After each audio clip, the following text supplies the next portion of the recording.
conhece. Doutor Otero, nós, na América Latina, a América Latina sempre se debateu durante décadas. O ICA tem 50 anos, né, mas é mais antigo ainda esse debate da América Latina sobre a reforma agrária, o papel do Estado. E agora esses governos que podem ser chamados de apoio popular ou progressistas, eles iniciaram essas políticas públicas, de certa forma, enfocando de outra maneira a questão da demanda da reforma agrária e do papel do Estado. Como é que esse tema é refletido dentro do ICA?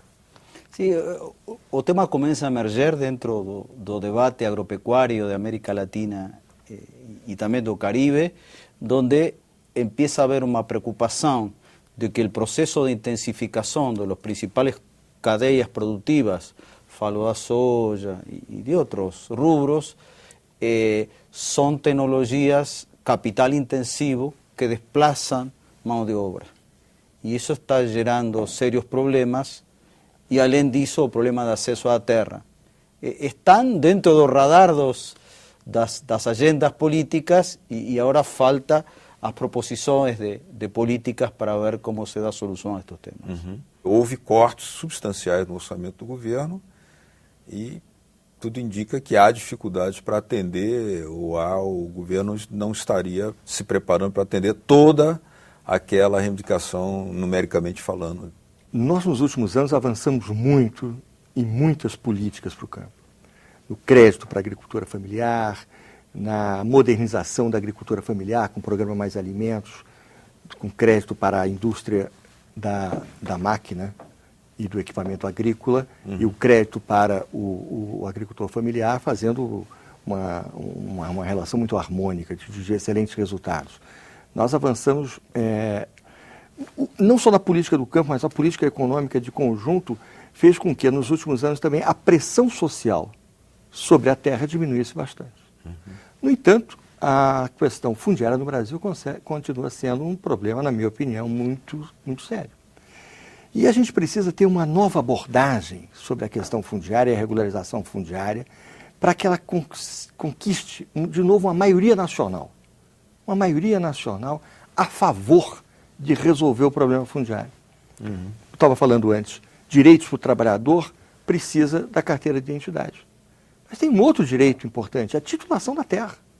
Nós vivemos uma situação no Brasil de grandes extensões de terra, onde a titularidade é duvidosa. E aí temos um grande programa da regularização fundiária na Amazônia. E nós temos um grande problema de agricultores familiares com tão pouca terra que ela é inviável economicamente.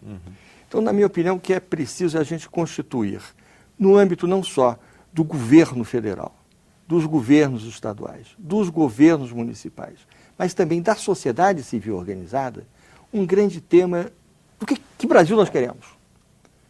É possível termos um Brasil onde a questão fundiária seja resolvida?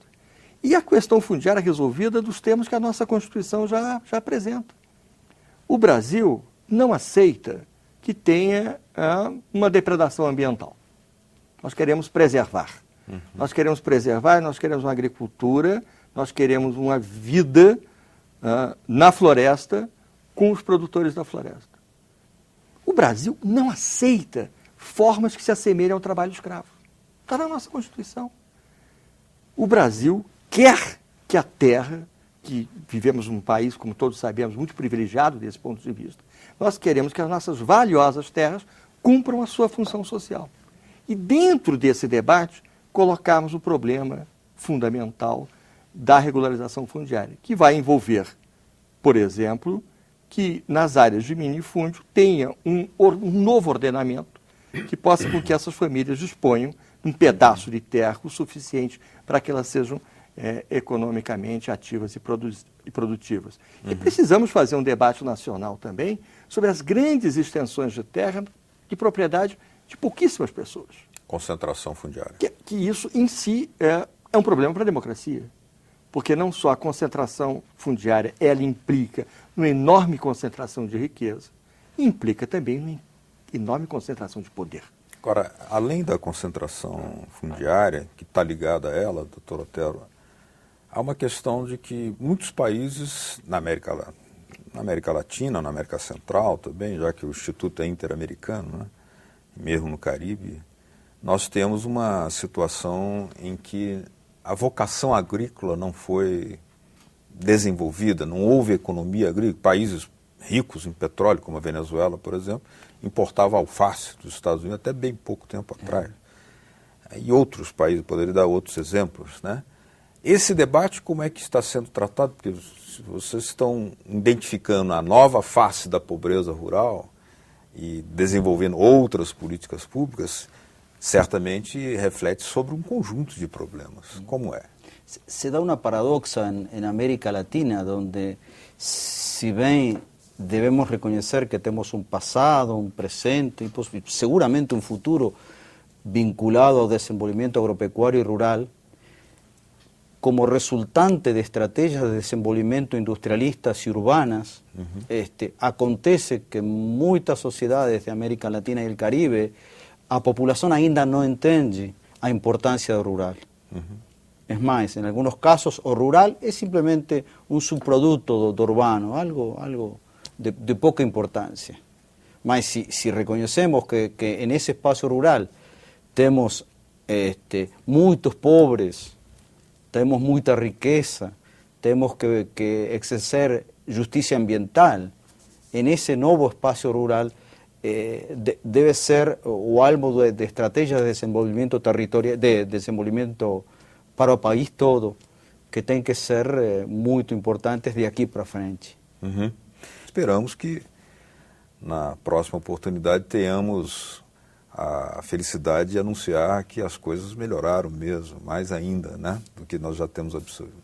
Queria agradecer a presença do Dr. Manuel Otero, que é o representante do IICA no Brasil. O IICA é o Instituto Interamericano de Cooperação Agrícola. Muito obrigado, muitas graças. E também agradecer ao Dr. Joaquim Soriano, que é o diretor do NEAD, Núcleo de Estudos Agrários para o Desenvolvimento Rural do Ministério do Desenvolvimento Agrário. Obrigadão. Muito obrigado a vocês. Estaremos sempre de portas abertas. Muito obrigado mesmo. A vocês que nos acompanharam, muito obrigado pela sua atenção. Caso queiram assistir novamente, rever esse programa ou baixar, que é a linguagem atual, né, no seu computador, olha aí na tela o site para você fazer isso. www.senado.gov.br/TV. Obrigado mesmo pela sua audiência. Até o próximo Cidadania. Tchau.